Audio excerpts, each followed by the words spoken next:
Dor lombar. Chegou para mim aqui no consultório algumas dúvidas a respeito de quais são os exercícios mais indicados, se pode fazer corrida, se pode fazer bicicleta, se pode fazer pilates, quando que é uma musculação, quando que é funcional, quando é que eu faço um RPG. Chegou um monte de dúvida aqui no consultório e também no Instagram e no YouTube. Então eu achei melhor fazer um vídeo voltado para a orientação de exercício na dor lombar, tá bom? Eu acho que vai ficar bem mais fácil para a maioria. Então se você tem dor lombar e quer fazer uma atividade física, vai te ajudar esse vídeo, tá bom? Eu sei que vai confundir um pouquinho aí umas questões ligadas ao diagnóstico e tudo, mas vou tentar fazer um vídeo bastante prático para vocês, tá bom? Então, bora pro vídeo que vai ser bem bacana.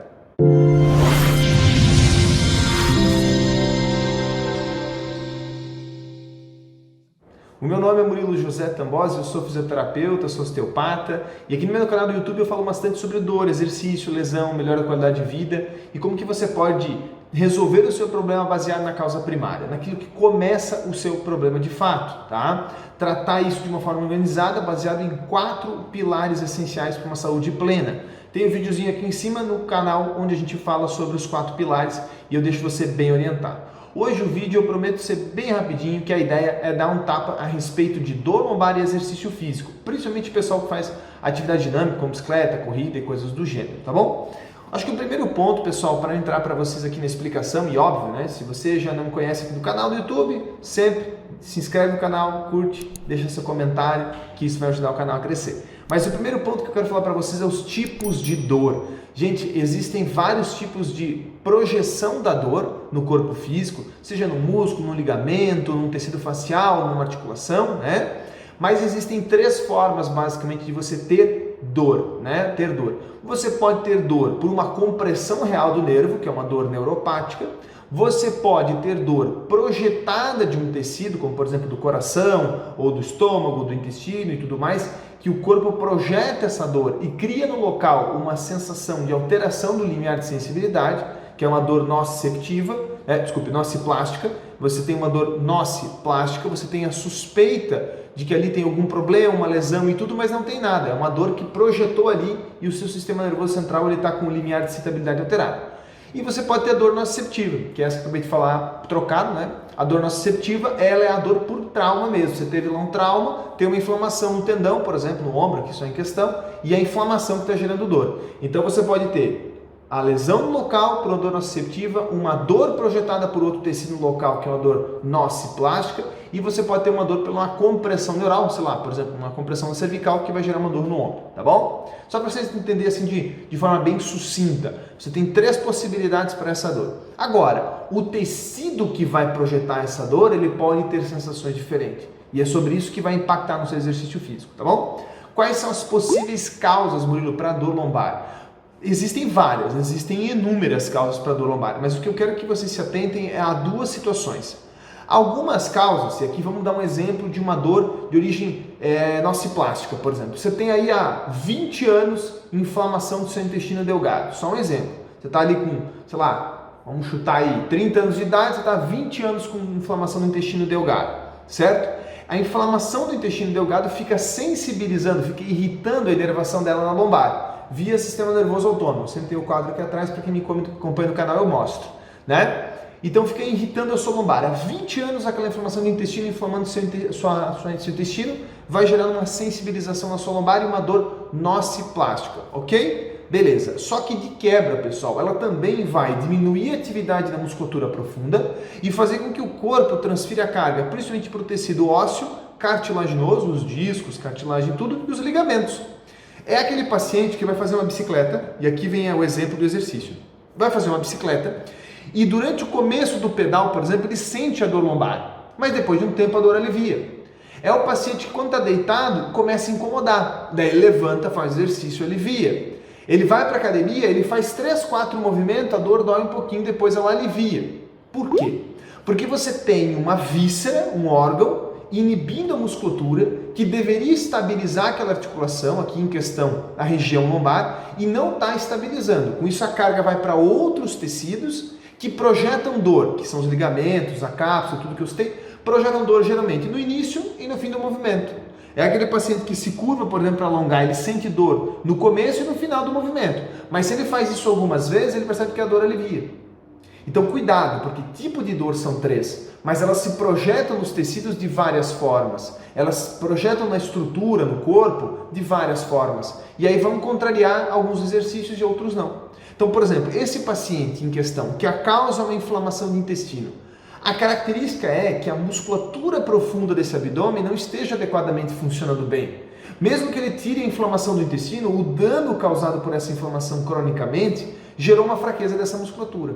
É um paciente que se beneficia muito de exercícios de estabilização. Então ele vai se dar bem no pilates, ele vai se dar bem na musculação, ele vai se dar bem até no funcional, se bem orientado, entendeu? Ele vai se dar bem num RPG, num yoga, ok? Porque tirou a inflamação, tirou a causa, que era o intestino, e fez o tratamento das sequelas. Eu sempre coloco aqui, pessoal, o tratamento de causa, porque, óbvio, é o que eu falo todo dia, né? Então, se eu dissesse para vocês assim, e se esse cara não sabe que é o intestino grudo? Eu deveria ter diagnosticado antes, né? Acho que isso é bem óbvio, eu já falo isso todo dia no canal do YouTube. Aí pega um outro paciente, vamos com outro paciente, o paciente que tem um problema dentário, por exemplo, vou pegar uma outra causa, percebe? Esse paciente tem dor lombar, e a causa é dentária. Se para você isso soa estranho, tem vídeo no canal aqui demais sobre esse assunto, tá? Essa dor, pessoal, ela está vindo por uma compressão neural, é dor neuropática. Está tendo algum dano lá na inervação do nervo trigêmeo ou no envoltório do saco dural, enfim, né? Não vou entrar no mérito da questão. Mas é uma dor neuropática. Vai adiantar ele alongar num pilates da vida ou num alongamento mesmo?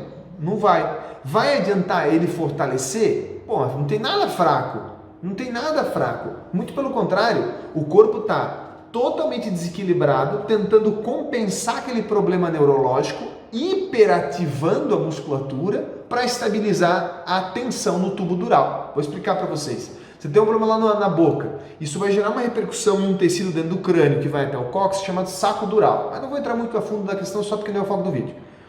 E esse tecido ele não é flexível. Então, se ele está comprometido, o corpo vai tentar evitar o movimento. Olha como é importante. No primeiro momento, no exemplo do exercício lá com o intestino, o paciente tinha excesso de movimento lombar por inibição da musculatura. E aí precisa fortalecer e tudo mais.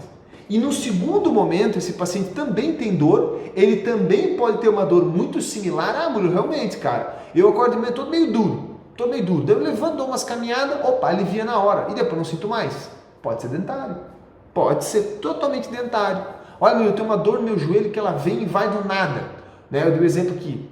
Ou eu tenho uma dor lombar que a hora ela dá uns picos e já me travou. Pode ser dentário.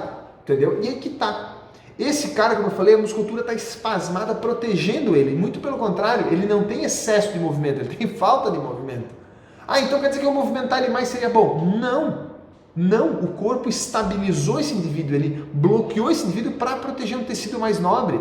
Você aumentar o movimento, você está aumentando as compensações que geram custo energético para o corpo e que podem, se estressadas de forma exacerbada, causar uma lesão. Por quê? Porque é uma compensação. O corpo não está na posição natural, está na posição adaptada. Para e pensa comigo. Se por causa de um problema dentário, esse paciente ele levou um bloqueio cervical alto, que é bem comum, e você fica movimentando isso, esse problema vai compensar em outro lugar, que vai compensar em outro lugar e vai machucando, vai indo adiante. Percebe? Então não dá para usar a mesma conduta de exercício para a mesma dor, porque a dor não quer dizer a causa da lesão, certo? Então peguei aqui um exemplo. Agora vamos pegar um exemplo, por exemplo, de um indivíduo totalmente rígido, sem nada, totalmente rígido, sem nada. Ele não tem dor, ele não tem queixa, ele não tem nada. E ele foi lá fazer um serviço no sítio dele e travou a coluna. Travou a coluna. A dor é nociceptiva nesse caso, né? Geralmente. Vamos dizer que ele teve até um hematoma local, um edema local, ficou um pouquinho inchado, né? O polo está inchado, está dolorido, está quente. É um exemplo bem pontual. Ou seja, ele fez uma lesão mecânica e a dor dessa lesão está doendo ele, certo? No primeiro momento, sim, tem que deixar o paciente mais imóvel, tem que deixar o paciente cicatrizar umas 48 horas, pode aplicar um gelo, dá para usar um anti-inflamatório, normal, porque foi um trauma, ok? Depois ele tem que recuperar movimento. Então, olha como é diferente. Esse paciente em questão, num primeiro momento, tem que deixar ele em repouso e parado para que cicatrize do jeito que está. Depois, no segundo momento, tem que aumentar o movimento para que se drene do local da inflamação lá, metabólitos, resíduos, toxinas, tecido necrosado, morto, né, que lesionou, e se regenere o tecido, né, na região lombar, musculatura, seja lá o que for na coluna. né? E depois estabilizar com exercício físico para que aquela lesão não seja uma recidivante, porque aquela lesão virou um ponto frágil, né? A hora que esse paciente fez o movimento, a articulação machucou a musculatura, ligamento. Então, essas estruturas elas precisam ser estabilizadas. Então, é um paciente que vai migrar dos dois lados. Então, muito cuidado, meu amigo e minha amiga, quando alguém fala para você assim, ó, não, doutor, eu vi que bicicleta é bom porque tem dor lombar. Ah, tá. E natação é ruim. E musculação é sempre bom, nunca é ruim. Né? E pilates sempre é bom, nunca é ruim. Quanta gente faz pilates e está com dor? Faz RPG e está com dor? Faz osteopatia e está com dor? Por quê? Porque não existe uma receita de bolo. Não existe uma receita de bolo. Você precisa entender o que está acontecendo, qual é a causa, qual é o dano e tratar isso da forma correta. Né? Concorda comigo? Por exemplo, eu dei aqui vou dar algumas sugestões. Para o paciente do intestino, mudar a alimentação, desinflamar aquele intestino com nutracêuticos, recuperar o movimento dele depois das articulações da coluna e tudo que possam ter danificado e reintroduzir o movimento de qualidade, passo a passo, né? Para um exemplo de um trauma, por exemplo, como dei aqui agora, já expliquei. Diminui um pouquinho o movimento dele no primeiro momento, né? Depois aumenta o movimento para poder cicatrizar bem. E aí pode entrar com exercício de estabilização, de fortalecimento, musculatura de estabilização do core e tudo mais. E para o paciente segundo, que era da questão dentária, gente, diagnóstico de causa dentária, o tratamento é dentista. Leve ele para o dentista, faz um bom diagnóstico, de preferência um dentista biológico, faz um bom diagnóstico, tira-se a causa dentária e numa segunda instância aí se recupera as sequelas do problema dentário, que eu recomendo que seja feito de terapia manual, preferência com um bom osteopata. Eu digo isso porque ele tem maior afinidade com isso. Então você trata lá, por exemplo, o problema dentário aqui, vai ter sequelas em toda essa região, enfim, vai indo no modelo neurofasciogênico, resolveu essas sequelas. Se esse cliente tinha isso há pouco tempo, não vai ter nenhuma perda muscular, que vai necessitar fortalecimento nem nada. É um paciente bem tranquilo. Resolve o problema dentário, resolve a sequela, libera ele para a vida dele, sabe? Não vai ter muito dano, entendeu? Então, se você tem dor lombar, procura saber se ela é uma dessas três que eu falei no início do vídeo, procure entender se tem excesso ou falta de movimento na região que você tem lombar e, claro, principalmente procura a causa desse problema, não ficar empurrando com a barriga, porque não é assim que se resolve, tá bom? Se você tem quadros com excesso de movimento e precisa de exercícios para estabilização segmentar, aqui embaixo desse vídeo tem um linkzinho com o e-book para coluna, que você pode baixar. Esse é um e-book que para os meus clientes eu dou de graça. Se você é meu cliente, já fez a consulta comigo, eu dou de graça para ajudar as pessoas. E se você é uma pessoa que não foi meu paciente, deseja ser meu paciente, mas não foi, automaticamente você vai ter um custo simbólico de R$30, tá bom? Mas fica a seu critério, porque a ideia aqui, pessoal, é fazer vocês tomarem consciência, não sair por aí fazendo massagem, alongamento, ou botando na ponta do lápis que todo exercício A vai funcionar, mas para alguns não vai, para alguns vai piorar. Então não procure um exercício perfeito, bicicleta funcional e seja lá o que for. Procure entender seu quadro, tá bom? Se você ficou com dúvidas desse vídeo, quer perguntar algo específico sobre sua lesão, manda aqui embaixo nos comentários que a cada 15 dias, no máximo 30 dias eu respondo. No mais, muito obrigado e uma ótima semana para vocês aí.